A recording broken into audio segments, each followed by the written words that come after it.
I had been born 6 weeks premature and was flagged sort of from that point on as just a failure to thrive. I didn't gain weight as quickly. I kept getting respiratory tract infections.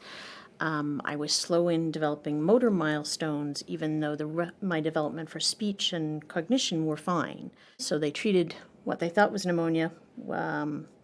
It didn't improve. So then they started looking for causes for the findings they could see on chest x-ray. They tested me for cystic fibrosis, which was negative. I got referred on to a respirologist who at that point identified that I also had an enlarged liver and spleen. And at that time I had an open liver biopsy done, and it was after the liver biopsy results that I was diagnosed with Niemann-Pick disease. In terms of who finally came up with the diagnosis, I believe it was the genetics and metabolics team at Sick Kids. They were given the diagnosis that I probably wouldn't live past the age of 4, and to just take me home, and there was nothing they could offer.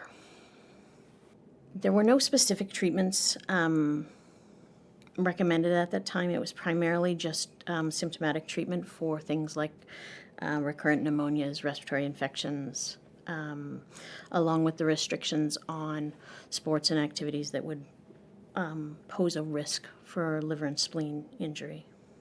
Niemann-Pick disease has always been part of my life. I don't know anything different than this. This is what I have always been. I've always been a little bit different in terms of the things I can do and the things that are limitations for me.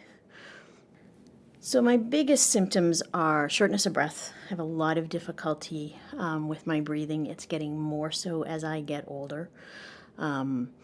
Fatigue is a huge factor for me. And it's not just the, I've done too much, I'm tired. It's the wake up in the morning and think, oh my God, I am so tired. I just don't even know if I've got enough energy to start the day.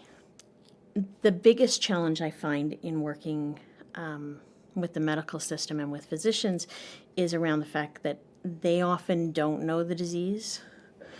You know, often folks that are living with this disease and have been living with it for a while know their bodies very well and know a lot about the disease itself.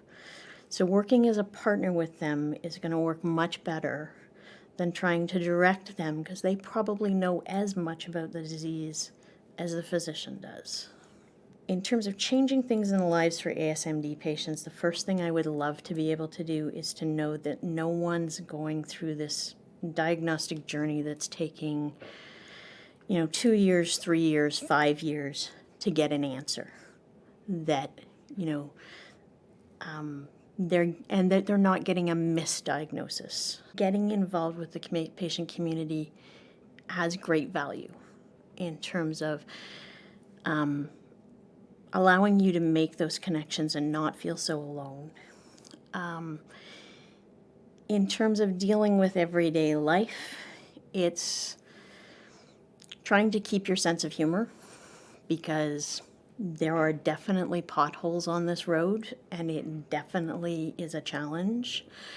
And your sense of humor is going to be the thing that keeps you afloat. I think the most important thing to know about my specific journey is that although it isn't a road that anyone would have chosen, it has made me the person that I am today, and I like that person.